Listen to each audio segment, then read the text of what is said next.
Bienvenidos al proyecto Formación de Líderes en Educación para la Vida, con el profesor Bonilla.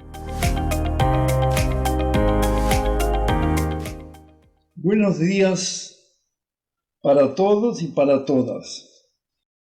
El tema que vamos a trabajar hoy es un tema muy importante. Las metas, los principios básicos y los sistemas de orientación del ser humano. Es muy importante, muy interesante además la información que va a colocarse aquí. No tengo religión, pero en la Biblia, en Santiago, hay una frase interesante: la fe sin obras es muerta. O sea, las potencialidades del hombre son apenas eso, potencialidades. Si ellas no son accionadas, quedarán ancladas en el mundo de los sueños, en el mundo del podría, sería, ocurriría. Afortunadamente, la capacidad de acción está bien desarrollada en el hombre y no será por falta de ella que él fracasará en sus emprendimientos. El problema está en la orientación de esa acción. Actuar sí, pero ¿para qué? Esa es la gran pregunta a responder. Es interesante analizar algunas características del ser humano que hacen de él la única especie que crea, lucha, vive y muere por ideas, independiente de que ellas sean buenas o sean malas. El hombre parece no poder sobrevivir si él no tuviese algo en lo que creer, sea Dios, patria, dinero, poder, partido, libertad o cualquier otra cosa, tal vez el mismo. Freud denomina religión, entre comillas, a esa necesidad humana, en un sentido bien más amplio que el usual. Este autor define religión como cualquier sistema grupalmente compartido de pensamiento y acción, capaz de ofrecer al individuo un esquema de orientación y un objeto de devoción. Esta necesidad humana sería independiente del desarrollo intelectual y del nivel educativo de las personas.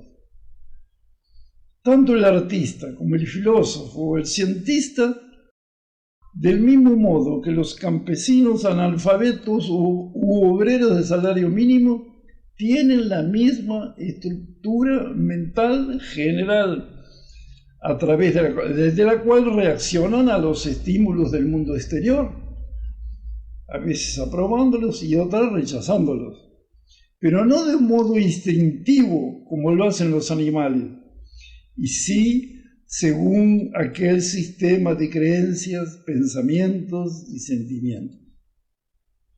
De acuerdo con los mejores conocimientos de la ciencia, el ser humano evolucionó, por lo menos físicamente, a partir de otros seres más desarrollados.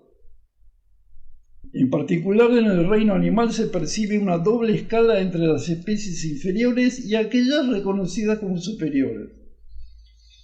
En la medida que el animal es superior, el nivel instintivo se reduce. Por otro lado, aumenta el volumen relativo del cerebro, sobre todo del neocórtex. En el ser humano esta situación llegó a su culminación, o sea, mínimo desarrollo instintivo y máximo desarrollo cerebral. Esta combinación posibilitó a aquel, a pesar de su insignificancia física, derrotar más fuertes y poderosos animales, así como utilizar la naturaleza en su provecho, no solamente extrayendo los frutos de esta, y sí trabajándola según sus inclinaciones. Así el hombre, por la observación del cielo y de la tierra, fue interpretando el significado de los ciclos naturales y se hizo sedentario y agricultor, cosechando los frutos de su propio esfuerzo.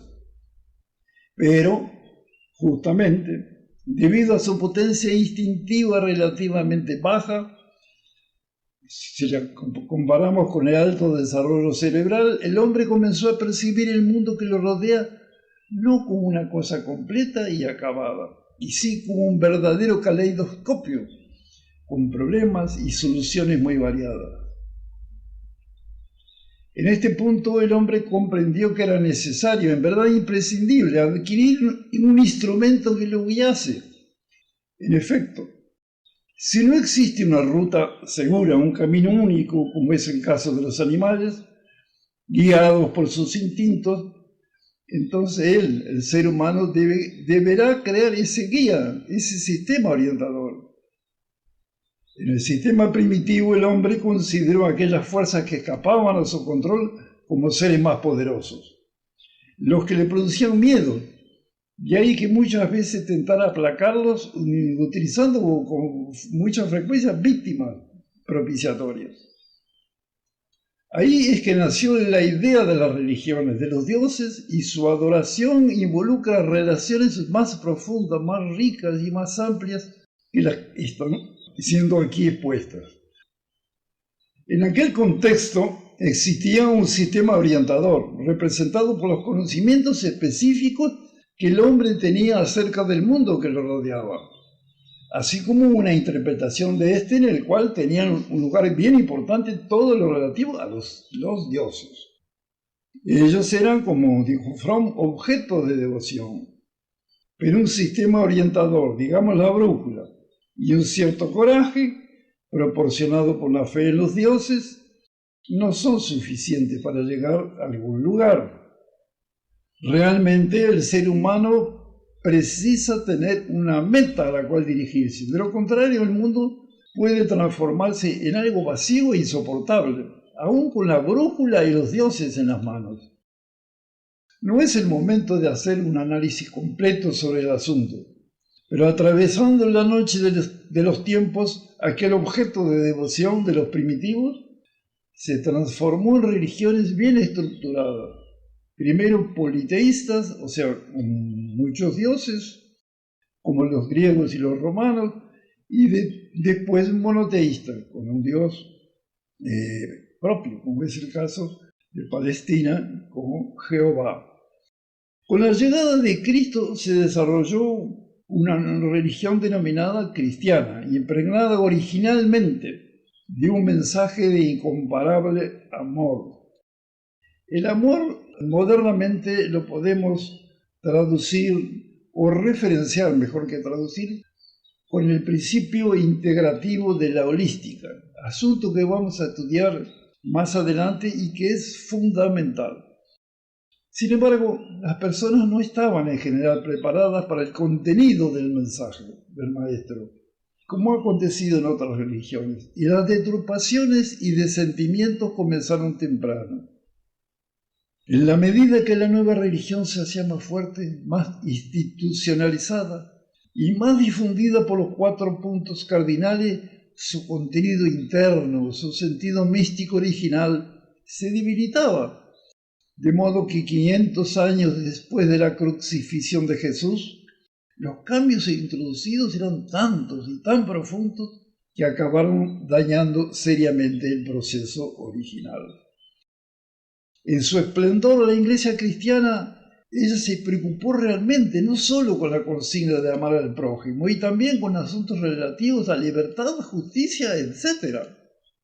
Así, por ejemplo, se enseñaba que el trabajo es fuente de dignidad, no debiendo ser utilizado ningún ser humano para fines independientes de su bienestar, que la justicia debería determinar los precios y los salarios. Véase cuánto hemos retrocedido, y también que las relaciones entre gobernantes y gobernados deberían incluir obligaciones recíprocas, etcétera, etcétera, etcétera. Según Artz, el ideal medieval involucraba la fe firme en que todas las naciones y pueblos son parte de una gran comunidad. Compárese esto con el modernismo de los campos de exterminio racial como Auschwitz y Dachau. Por otra parte, Estado, propiedad y familia son tareas de Dios encomendadas a aquellos que las controlan y deben ser cumplidas para alcanzar los propósitos divinos.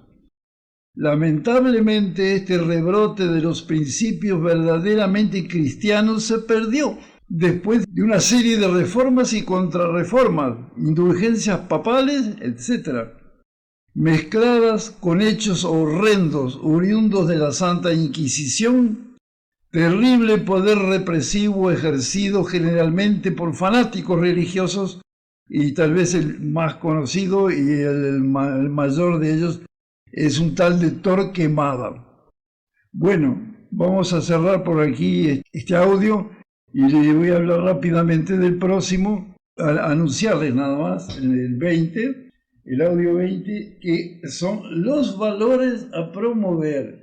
El asunto de los valores es fundamental y que poca importancia se da en la vida usual de las personas. Entonces los invito para la 20ª puesta en marcha del proyecto Formación de Líderes para la Vida, que de aquí a poco nos encontramos otra vez. Muchas gracias a todos y a todas y espero que estemos juntos de aquí a algunos días.